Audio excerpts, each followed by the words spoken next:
Thanks for the presentation. I think it was very clear. I like that it was very clear. What I need more clarity on are two things. You mentioned two of the important components of your investment thesis for buying DNL is are rather the strategy and the growth uh, uh, the growth trajectory or the growth prospects of the company. So could you so given that it boils down to management, there wasn't I did not hear a discussion on management quality. So could you talk about your impression of management of DNL, and can you give me 5 points to back that up?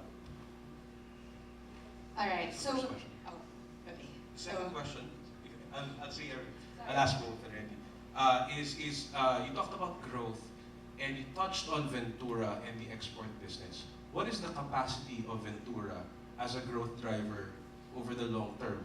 And what about what kind of a boost will the new facility, the increased capacity, give in terms of the bottom line or top line? Thank you.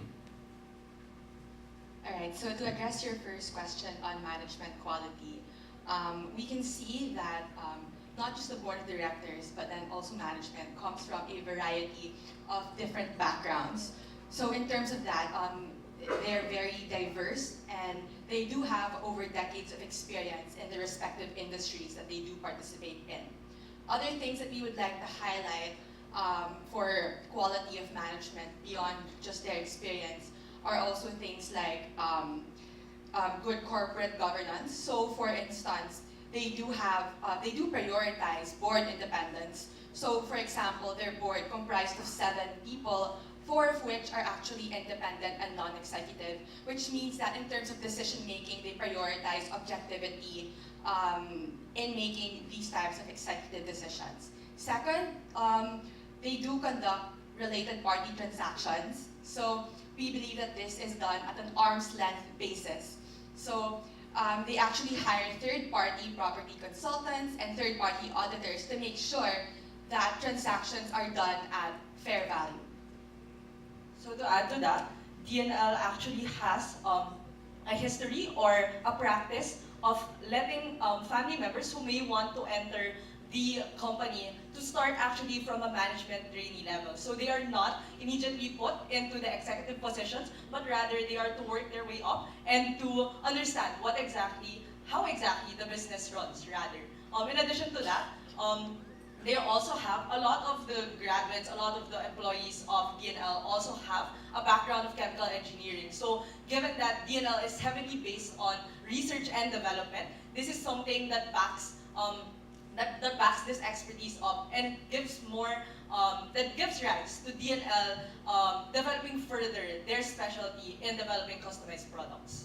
In response to your second question, we do believe that Ventura is a key growth driver for DNL's export segment. Just to add some color on this partnership, they started the partnership in 2014, but it took them 3 years. So in 2017, the revenue started to materialize for Ventura. This long gestation process was because they had to secure permits and licenses in order to distribute to their different markets. But we see this partnership only at the cusp of it materializing because they are only in 4 of Ventura's markets currently. But the partnership spans the entire Asia-Pacific region. So moving forward, we see DNL supplying to other names and other branches in other Southeast Asian countries and other parts of Asia-Pacific as well.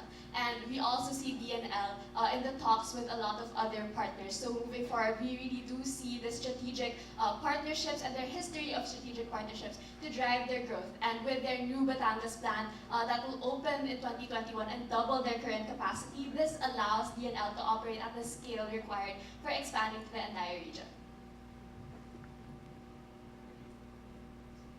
Okay, just to follow up on June's question regarding your business case. I think you mentioned that the growth driver for DNL moving forward is really margin expansion as driven by expansion of their export business. What is the contribution to revenue now of their export business? And how confident are you that it will reach 50% of revenues? I think right now, correct me if I'm wrong, it's about 20% in terms of revenue contribution. And over the last 3 years, they've only grown this by 2%. So how confident are you that DNL really be able to bring it up or more than double their share of export business? Alright, so currently, DNL's export segment accounts for around 25% of its revenues.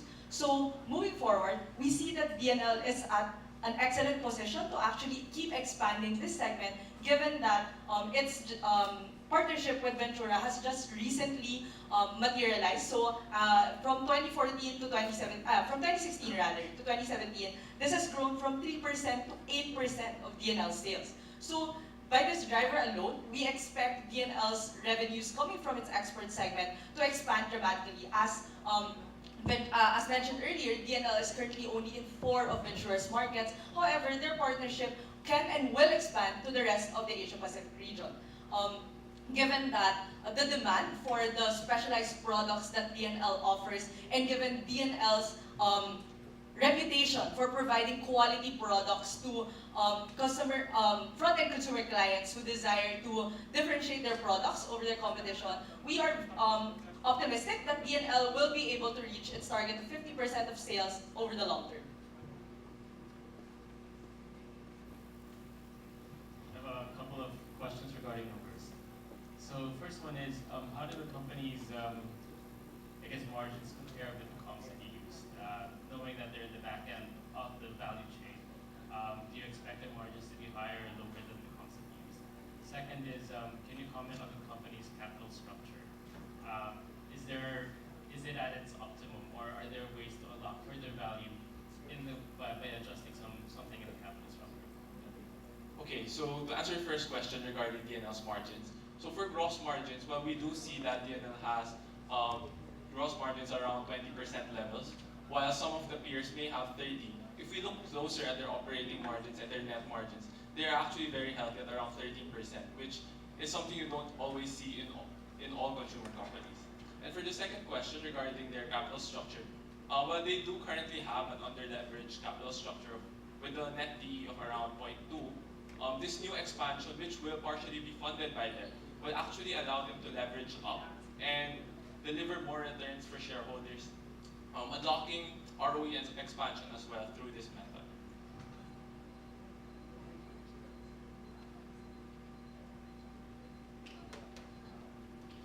So my question is on the research